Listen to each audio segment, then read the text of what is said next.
Hi everyone, this is my eportfolio for my future career.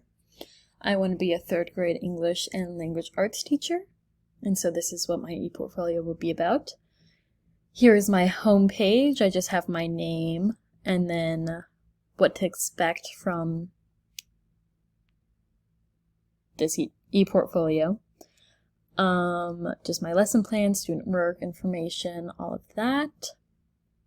Next is we have an about page, and then just a picture of me, and then where I was born, where I grew up, and then where I attended attended college, and then my major, which is early childhood education, and then what year I graduated in, and then what degree I have, which is a Bachelor's of Arts, and then just some information about teaching, how I've always wanted to be a teacher, and like my main goal to receive from teaching is to give the younger generation the same kind of education that I got, because I believe I got a really good education growing up.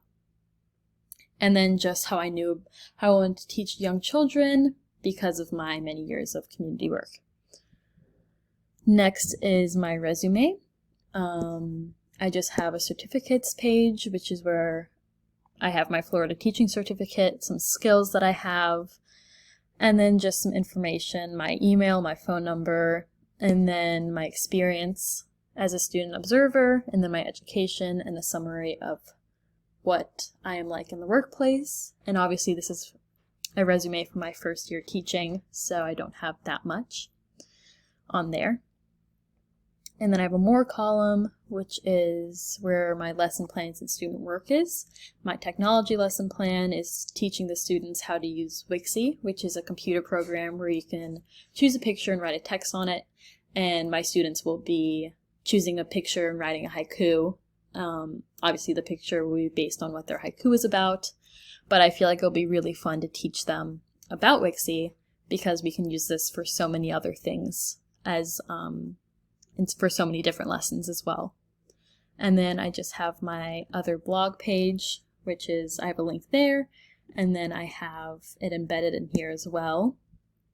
I couldn't figure out how to really embed it that well. I have a little bit here, but I feel like I could have worked on it longer to figure out how to get it embedded better. But other than that, I feel like it's a pretty good job actually. All the buttons work. And yeah, I hope you enjoy.